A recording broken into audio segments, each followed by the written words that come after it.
साथियों नमस्कार।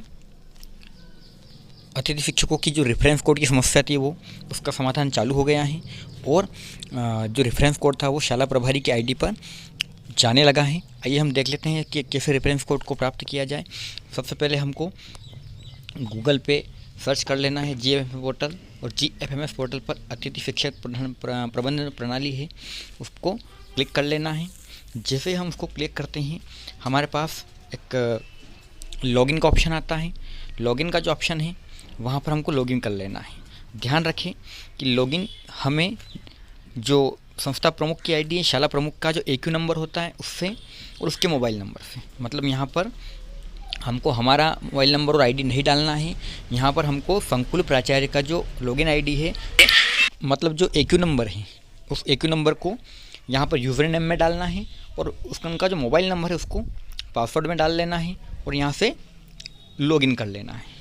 जैसे ही हम यहाँ पर लॉगिन करते हैं तो लॉगिन करने के बाद में हमको कुछ इस प्रकार का इंटरफेस या इस प्रकार की जो विंडो होगी वो शो होगी, और उस विंडो को शो होने के बाद में हम देख सकते हैं कुछ इस प्रकार का इंटरफेस नज़र आएगा, जहाँ पर एक तरफ डाइस कोड होगा और यहाँ पर कैप्चा डालना होगा।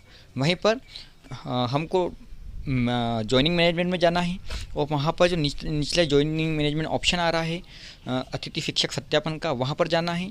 और जैसे हम वहाँ पर जाएंगे कुछ इस प्रकार का लिखा हुआ आएगा कि जो अतिथि शिक्षक हैं उनका पद रिक्त है, अगर है तो अप्रूव करना है और उनको ये प्रमाणित करना है कि मैं प्रमाणित करता हूँ कि यहाँ पर पद रिक्त नहीं है, तो इस कंडीशन में रिजेक्ट कर लेना है। ये दोनों ऑप्शन वहाँ पर मिलेंगे, एक अप्रूवल का और एक रिजेक्ट का। और साथ में देखो इस प्रकार का एक स्क्रीन शो होगा। इसके बाद में जैसे ही इस प्रकार का स्क्रीन शो होगा यहाँ पर हम देख लेते हैं कि वेरिफिकेशन का टाइप दे रखा है, सभी अतिथि शिक्षकों के नाम दे रखे हैं, जो जो उस संस्था में कार्यरत हैं, जिन जिन अतिथि शिक्षकों ने उस संस्था में कार्य करने के लिए ज्वाइनिंग ली है, उन सभी के नाम यहाँ पर दिए गए हैं। और यहाँ पर वेरिफिकेशन का टाइप दे रखा है, तो यहाँ पर इसको अप्रूव सेलेक्ट कर लेना है। यदि रिजेक्ट कर रहे हैं तो यहाँ पर रिजेक्ट का कारण बताना है। यहाँ पर कुछ लिखना पड़ेगा, मतलब ये कि आपने रिजेक्ट क्यों किया। रिजेक्ट होने की कुछ कंडीशंस हैं, जैसे पद रिक्त नहीं है, या वहाँ पर पहले से शिक्षक कार्यरत हैं, या पद पोर्टल पर शो नहीं हो रहा है। तो इन सभी कारणों को इस वाले कॉलम में दर्शाना है। और जैसे ही इसको डालने के बाद में एक ऑप्शन और आ रहा है सबमिट, तो यहाँ पर शाला प्रभारी के द्वारा इसको सबमिट किया जाना है। ठीक है, तो जैसे ही सबमिट करेंगे तो एक विंडो शो होगी और एक रेफरेंस कोड सेंड होगा। उस रेफरेंस कोड को हमको जो फॉर्मेट निकला था उसमें डालना है, और रेफरेंस कोड जो होगा वो हमारी हमारे जो जॉइनिंग लेटर उसमें शो होगा। स्क्रीन पर आप देख सकते हैं कि उस विद्यालय में कितने अतिथि शिक्षकों ने ऑनलाइन आवेदन किया है, ऑनलाइन ज्वाइनिंग ली है, उन सभी के नाम और उनकी सारी जानकारी यहाँ पर प्रदर्शित हो रही है। हम एक एक करके देख लेते हैं कि कहाँ पर क्या है।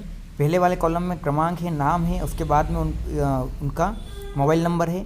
तीसरे कॉलम में आ जाता है उनका पैनल, जिस पैनल के अंतर्गत उन्होंने नियुक्ति ली है, जिस सब्जेक्ट से उन्होंने नियुक्ति ली है वो आ जाएगा। अगले कॉलम में उनका वर्ग आ जाएगा, वर्ग 1 है, वर्ग 2 है या वर्ग 3 है।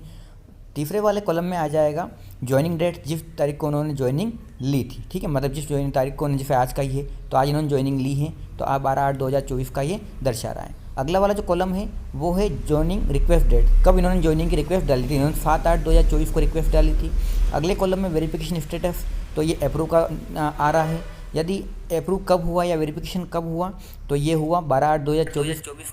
अगला कॉलम है रीज़न फॉर रिजेक्शन, तो अगर किसी शाला में पद न होने की वजह से रिजेक्ट किया गया है तो इस वाले कॉलम में दर्शाएगा और रिजेक्ट का डेट दर्शाएगा। अगला कॉलम आ रहा है सबसे इंपॉर्टेंट, जिसका बहुत दिनों से सभी साथी इंतजार कर रहे थे, रेफरेंस कोड। तो रेफरेंस कोड कुछ इस प्रकार का हमको दिखेगा, जो 6 अंकों का होगा और ये डिजिट में ना होकर ABCD के फॉर्मेट में है। तो सभी साथी इस बात का ध्यान रखें कि जो 6 डिजिट का रेफरेंस कोड हमको यहाँ पर दिख रहा है, यही वाला रेफरेंस कोड हमको हमारा जो ऑनलाइन ज्वाइनिंग पत्रक निकलेगा सत्यापन के बाद उसमें दर्ज करते हैं। और इसके बाद में हमको यही रेफरेंस कोड लिखकर एक प्रति को ज्वाइनिंग पोर्टल पर अपलोड कर लेना है, GFMS पोर्टल पर, ज्वाइनिंग वाले पोर्टल पर अपलोड कर लेना है और एक प्रति को अपने पास सुरक्षित रखना है। वीडियो अच्छा लगे तो सब्सक्राइब।